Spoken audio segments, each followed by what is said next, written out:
स्वास्थ्य सुविधाएं लगातार बढ़ रही हैं। टेक्नोलॉजी भी खूब विकसित हो रही है और उसका प्रयोग हम हेल्थ के फील्ड में कर रहे हैं।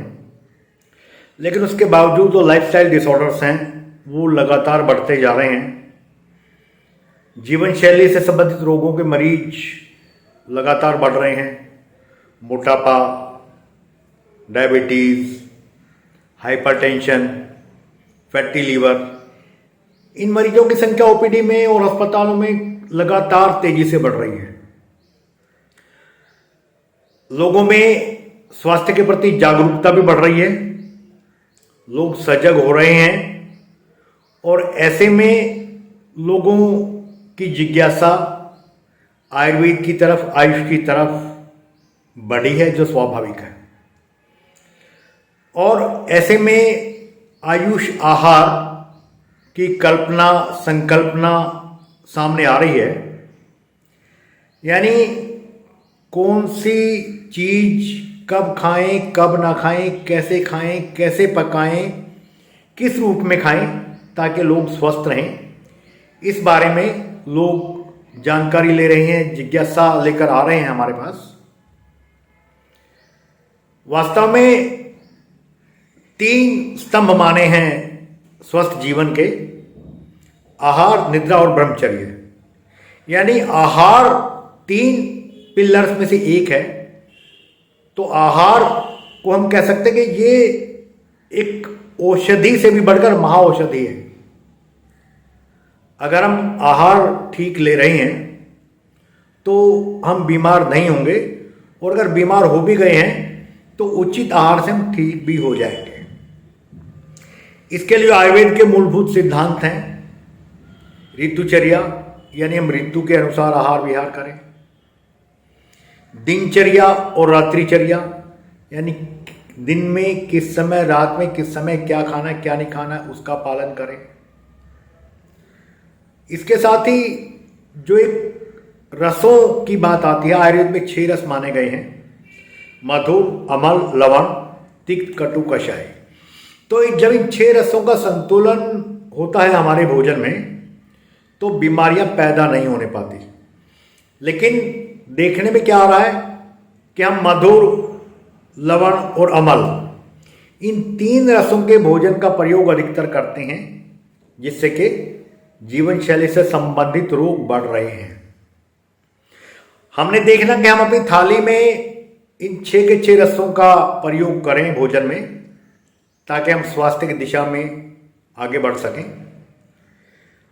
आयुष आहार के नाम पर नई अवधारणा विकसित हो रही है, जिसे हम सीजनल, रीजनल के नाम से जान रहे हैं। यानी सीजन के अनुसार खाएं, जो सीजन में जो चीज उपलब्ध है, चाहे वो साग है, सब्जी है, दालें हैं, फल हैं। रीजनल, यानी जिस क्षेत्र में जो चीज पाई जाती है और खाई जाती है, क्योंकि उस क्षेत्र के लोगों का उनकी सेहत पर अच्छा असर पड़ता है। अगर दक्षिण भारत के लोग, खासकर जो समुद्र तट के साथ रहते हैं, वहाँ पर उष्णता रहती है मौसम में, तो वहाँ अगर नारियल के तेल का प्रयोग बहुतायत में होता है तो उन लोगों के लिए वो लाभदायक है। पर उत्तर भारत के लोग अगर उसी अनुपात में नारियल के तेल का प्रयोग करेंगे तो शायद वो रक्त वाहिकाओं में, ब्लड कैपिलरीज में ब्लॉकेज का कारण भी बन सकता है। तो हमें इन चीज़ों को ध्यान में रखकर अपने आहार को प्लान करना है। और जो आयुर्वेद के अलावा अन्य हमारे यूनानी और होम्योपैथी की ग्रंथ हैं, तो उनमें जिन खानों को, जिन आहारों को वर्णित किया गया पथ्य के रूप में, यानी कैसे खाएं और जिनके खाने से हम स्वस्थ रहेंगे, उन आहार का हम प्रयोग करेंगे तो बिल्कुल स्वस्थ रहेंगे। जैसे बाजार में अब मिलेट्स के नाम पर या आयुर्वेद आहार के नाम पर, आयुष आहार के नाम पर बहुत सी चीज़ें अवेलेबल है। उनकी गुणवत्ता बनी रहे, उनकी मानकता बनी रहे, इसके लिए सरकार खाद्य सुरक्षा विनियम आयुर्वेद आहार 2020 लेकर आई है 2 साल पहले, और उसके अनुरूप अब बाजार में वो चीज़ें उपलब्ध हैं जो कि हमारे ग्रंथों में पथ्य बताई गई हैं, यानी जिनके खाने से हम बीमार नहीं होंगे बल्कि स्वस्थ रहेंगे। इनमें उदाहरण के रूप में हम कुछ चीज़ें लेंगे, जैसे रागी का हलवा, चुकंदर का और टमाटर का सूप, ज्वार बाजरे खिचड़ी के रूप में, रोटी के रूप में तो अवेलेबल थे ही, लेकिन हम उनका प्रयोग नहीं करते थे। आजकल हम प्रयोग कर रहे हैं। पर अगर आपको इनके बिस्किट भी मिलें, इनसे बने हुए चॉकलेट मिलें, इनसे बने हुए सूप मिलें, इनसे बने हुए बढ़िया मिलें, इनसे बने हुए चिप्स मिलें, तो हमारी सेहत के लिए ये एक बहुत बड़ा अवसर सरकार ने मुहैया करा है। इस नीति को अपनाकर आवश्यकता है कि हम जागरूक हों और आयुर्वेद आहार को अपनाएं, आयुर्वेद की अवधारणा पर चलें।